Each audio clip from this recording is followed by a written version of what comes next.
Arts College in Chennai City. Chennai College of Arts and Science. OMR Karapakam, Chennai. For more details, www.chennaiartscollege.com. Mega TV நேயர்களுக்கு வணக்கம். பெண்கள்.com நிகழ்ச்சியில் சுபகிரகம் பகுதியில் அனைவரையும் சந்திக்கிறதுல மிகவும் மகிழ்ச்சி. இன்றைக்கி நம்ம வரக்கூடிய ஒரு முக்கியமான பண்டிகை, ஒரு விசேஷம், நம்ம அனைவரும் கொண்டாடக்கூடிய ஒரு நாள் வைகாசி விசாகம். இந்த தடவை பார்த்திங்கன்னா ஜூன் மாதம் 9ஆம் தேதி திங்கட்கிழமை அன்னைக்கு நட்சத்திரம் வருது, வைகாசி விசாகம். மறுநாள் 10ஆம் தேதி செவ்வாய்க்கிழமை அன்னைக்கு திதி வருது, பௌர்ணமி திதி வருது.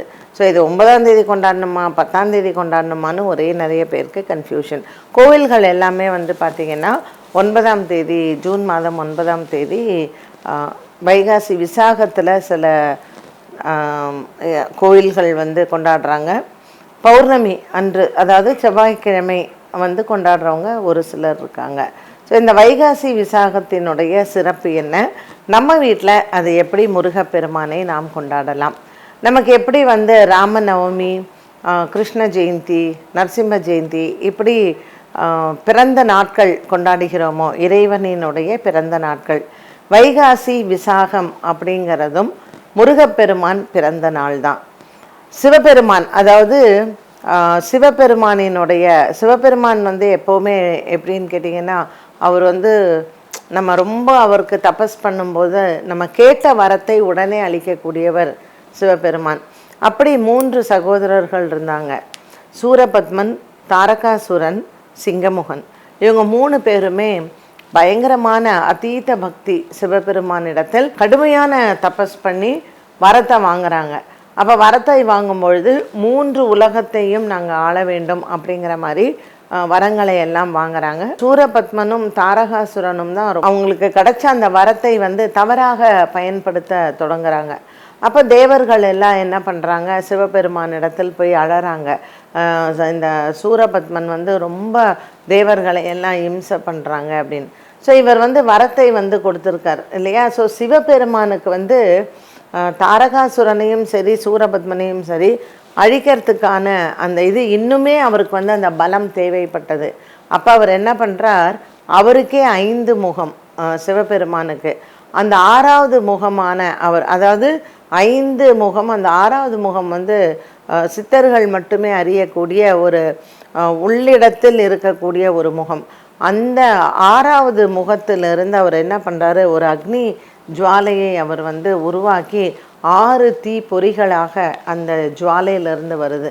அந்த 6 தீ பொறிகளும் என்னன்னா, அக்னி பகவானாலேயே தாங்க முடியலையாம் அந்த உஷ்ணம், அவ்வளோ உஷ்ணத்துடன் வெளிவந்தது. அந்த அக்னி தேவனும் வாயு பகவானாலேயும் முடியலையாம் அதை எடுத்து செல்வதற்கு. அவங்க என்ன பண்ணுறாங்க, கொண்டு போய் அதை கங்கையில் விடுறாங்க. ஸோ கங்கையில் அவங்க அந்த அக்னி ஜுவாலையை, அந்த 6 தீ பொறிகளையும் அவங்க விடும் பொழுது அந்த அக்னியில் அந்த ஹீட்டு தாங்காமல், அந்த வெப்பநிலை தாங்காமல் அது என்ன ஆகுதுன்னா ஆவியாக மாறுது. ஸோ அது என்னன்னா, அதை எடுத்து கொண்டு போய் கங்காதேவி என்ன பண்ணுறா, அவளுக்கு அந்த வெப்பம் தாங்காமல் அது ஆவியாக மாறும் பொழுது அவளுடைய அந்த கங்கை நீர் எல்லாமே ஆவியாக மாறுது. அவை எடுத்துன்னு போயிட்டு சரவண பொய்கையில் அதை விடுறா, அந்த 6 தீ பொறிகளையும். அந்த சரவண பொய்கையில் விடும் பொழுது 6 தாமரை மலர்களில் 6 குழந்தைகள் அங்கே உருவாகுது. அந்த 6 குழந்தைகளும் ஒருங்கிணைந்து 6 முகமாகவும் 12 திருக்கரங்களுடனும் இந்த வைகாசி விசாகத்தன்று முருகப்பெருமானாக அவதாரம் செய்கிறார். ஸோ இந்த 6 முகம் அப்படின்னு சொல்கிறது, முருகப்பெருமானுக்கு நிறைய பெயர்கள் உண்டு. அதில் ஒரு பெயர் விசாகன் அப்படிங்கிற பெயர். இந்த விசாக நட்சத்திரத்தில் அவர் பிறந்ததுனால அவருக்கு விசாகன் அப்படிங்கிற திருநாமம். ஸோ இந்த முருகப்பெருமானினுடைய அவதார தினமான இந்த வைகாசி விசாகம் ரொம்ப விமர்சையாக கொண்டாடப்படுகிறது. மக்கள் எல்லாம் காவடி எடுப்பாங்க. அதே மாதிரி முருகப்பெருமானுக்கு அபிஷேகங்கள், 10 நாள் உற்சவம், பிரம்மோற்சவமாகவே நடைபெறும். கொடியேறி அந்த கொடியேற்றம் நடந்து 10 நாட்கள் உற்சவம் நடைபெறும் நிறைய முருகன் ஆலயங்களில். ஸோ குறிப்பிட்ட இந்த வைகாசி விசாகம் எந்த திருத்தலத்தில் இது விமர்சையாக கொண்டாடப்படுகிறது அப்படின்னு பார்த்திங்கன்னா திருச்செந்தூர் தான். ஸோ திருச்செந்தூரில் வந்து இந்த வைகாசி விசாகம் எப்படி கந்தசஷ்டி வந்து ரொம்ப விமர்சையாக இருக்கிறதோ, இந்த வைகாசி விசாகமும் முருகப்பெருமானுக்கு வந்து ரொம்ப விசேஷமாக 10 நாட்கள் கொண்டாடுகிறார்கள். இந்த விசாகம் அதாவது முருகப்பெருமானினுடைய வழிபாட்டில் வந்து பார்த்திங்கன்னா பச்சை நிறம் அப்படிங்கிறது ரொம்ப முக்கியம் வாய்ந்த ஒன்று. ஸோ இந்த பச்சை நிறத்தில் எல்லாம் அந்த வேஷ்டி எல்லாம் கட்டிண்டு, இல்லை பச்சை நிறத்தில் புடவை கட்டிண்டு இந்த 10 நாட்களும் முருக பக்தர்கள் உபவாசம், அதாவது விரதம் இருக்கிறது வந்து வழக்கம். இந்த வைகாசி விசாகத்தன்னைக்கு ஒரு நாள் மட்டும் கூட நம்ம உபவாசம் இருக்கலாம். அப்போ நம்ம பச்சை நிறத்தில் வந்து வஸ்திரம் கட்டிண்டு நம்ம உபவாசம், அதாவது விரதம் இருக்கிறது வந்து அன்றைய நாளில் ரொம்ப விசேஷமானது. ஸோ முருகப்பெருமானிடத்தில் நம்மளுடைய வேண்டுதல் நிறைய ஆலயங்களில், அதாவது முன்றொரு காலத்தில் இந்த வைகாசி விசாகத்தில் வந்து பார்த்திங்கன்னா வள்ளி திருமணங்கள் நடந்த ஆலயங்களும் நிறைய இருக்குது.